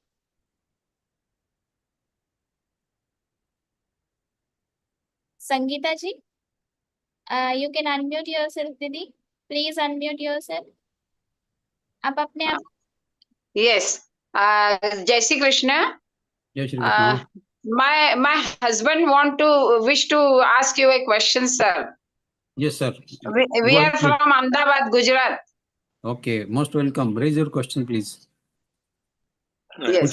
Sir, I don't have any question as such. My father was ardent devotee of Lord Krishna, and he was a strong follower of Bhagavad Gita. Very good. Whatever you said about this performing these rituals, he had written in his letter. This is my letter to be opened after my death. And when I opened, when he left this place, I opened the letter and I found that the date was same he has written, and even day was Wednesday, Lord Krishna's day. And he was always strict follower of Bhagavad Gita. Very good. What I asked him that, sir, what about this soul and all these things? As per my understanding now, I understand that every soul comes from sun. Sun is our origin.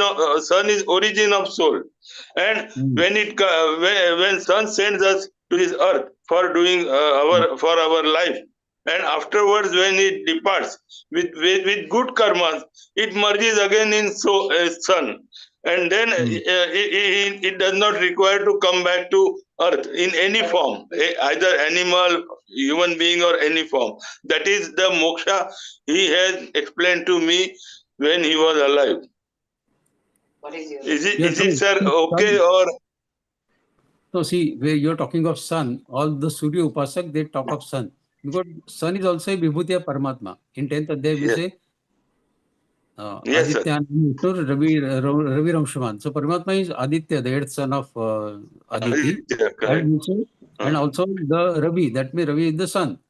So if you are saying sun, it is also okay because sun is God only.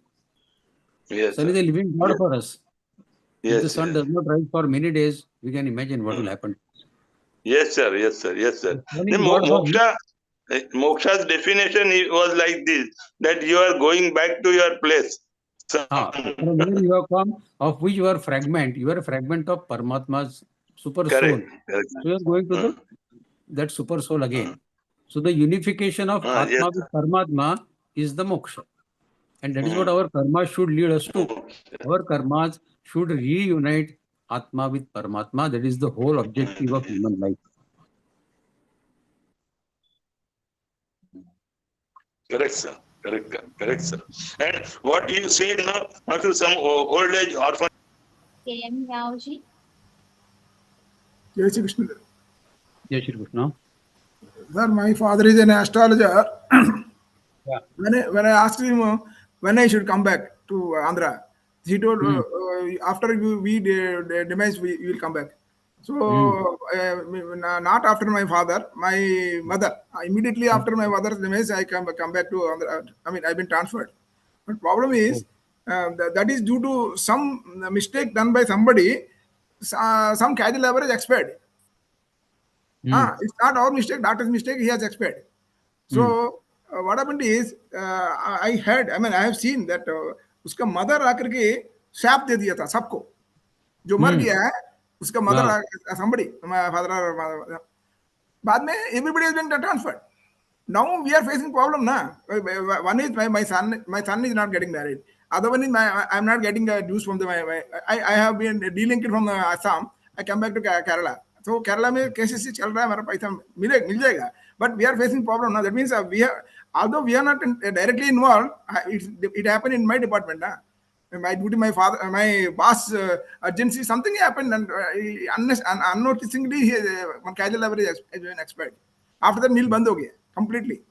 I've been transferred to Kerala, and there I am enjoying it. But this one, whom I should ask? My father is not there.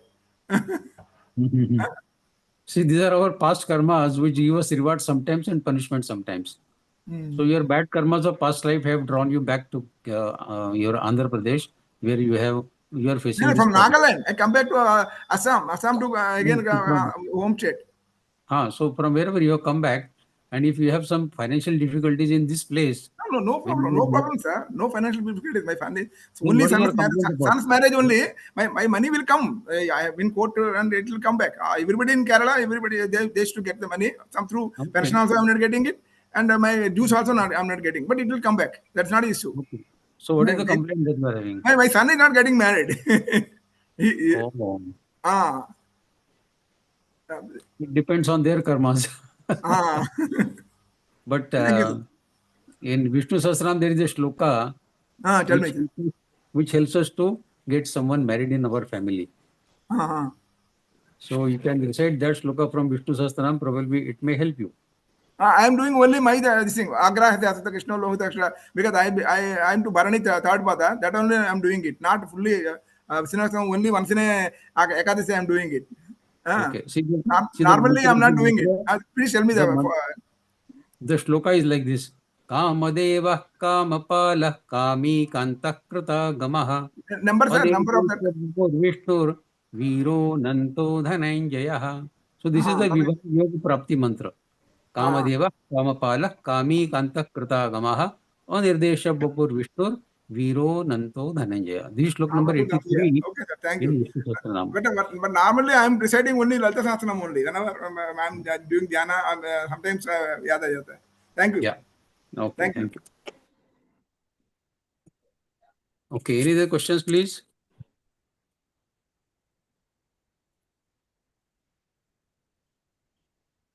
Yeah. Jai Shri Krishna Bhaiya. Jai Shri Krishna. Yeah. So questions ho gaye shayad na? All the questions are over. Somebody wants to ask any question? Okay. So thank you Bhaiya for the wonderful vivechan and also for answering the questions of our devotees. Now let's come to the end of the Bhargavi Didi, you want to say something? Yes, Didi. Thank you for joining in the session. Just I want to introduce the ending prayer, Sadhak Didi. Thank you for your clarifying all the doubts. And we are grateful that with the blessings of Yogiraj Shri Krishna and Swami Govind Dev Giriji Maharaj, we have commenced this session beautifully today. As we approach to the conclusion of today's session, it is time to bring our minds back to the gratitude and devotion to offer to closing prayer. Now I invite Sangeeta Maniyarji from Pune. Didi holds a bachelor's degree in commerce and is yoga master, and she conducts yoga classes and has been associated with Geeta Pariwar since 2020. Her role includes examiner for trainers and actively contributing promotion and expansion of Geeta teachings. Jai Shri Krishna Didi. Jai Shri Krishna. Yogesham Satchidanandam Vasudevam Vrajapriyam Dharma Samstapakam Veeram Krishnam Vande Jagadgurum Shri Krishnam Vande Jagadgurum.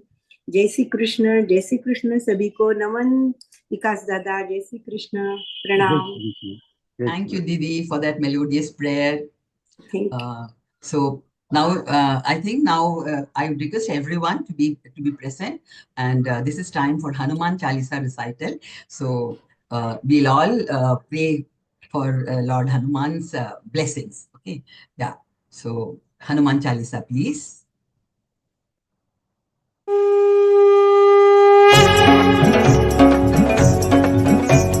Shri गुरु चरण सरोज रज निज मन मुकुर सुधारी बरन रघुबर बिमल जसु जो दायक फलचारी बुद्धिहीन तनु जानिके सुमिरौ पवन कुमार बल बुद्धि विद्या देहु मोहि हरहु कलेश विकार जय हनुमान ज्ञान गुण सागर जय कपीस तिहु लोक उजागर रामदूत अतुलित बल धामा अंजनी पुत्र पवन सुत नामा महावीर विक्रम बजरंगी कुमति निवार सुमति के संगी कंचन बरन विराज सुबेसा गानन कुंडल कुंचित केसा हाथ वज्र ध्वजा विराजय कांधे मूंज जनेऊ साजय शंकर सुवन केसरी नंदन तेज प्रताप महाजगबंदन विद्यावान गुणी अति चातुर राम काज करिबे को आतुर प्रभु चरित्र सुनिबे को रसिया राम लखन सीता मन बसिया सूक्ष्म रूप धरि सिरहि दिखावा विकट रूप धरि लंक जरावा भीम रूप धरि असुर सहारे रामचंद्र के काज सवारे लाय सजीवन लखन जियाए श्री रघुवीर हर्षि उर लाए रघुपति कीन्ही बहुत बड़ाई तुम मम प्रिय भरत ही सम भाई सहस बदन तुम रोज सगावै अस कहि श्रीपति कंठ लगावै वै सनकादिक ब्रह्मादि मुनीसा नारद सारद सहित अहिसा जम कुबेर दिक्पाल जहाते कभी को बिद कहि सके कहाते तुम उपकार सुग्रीव ही कीन्हा राम मिलाय राजपद दीना तुम्हरो मंत्र विभीषण माना लंकेश्वर भय सब जग जाना जुग सहस्र जो जन पर भानु लील्यो ताहि मधुर पल जानु प्रभु मुद्रिका मेलि मुख माहि जलधि लांघि गए अचरज नाही दुर्गम काज जगत के जेते सुगम अनुग्रह तुमरे तेते राम दुआरे तुम रखवारे होतन आज्ञा बिनु पैसारे सब सुख लहै तुम्हारी सरना तुम रक्षक काहू को डरना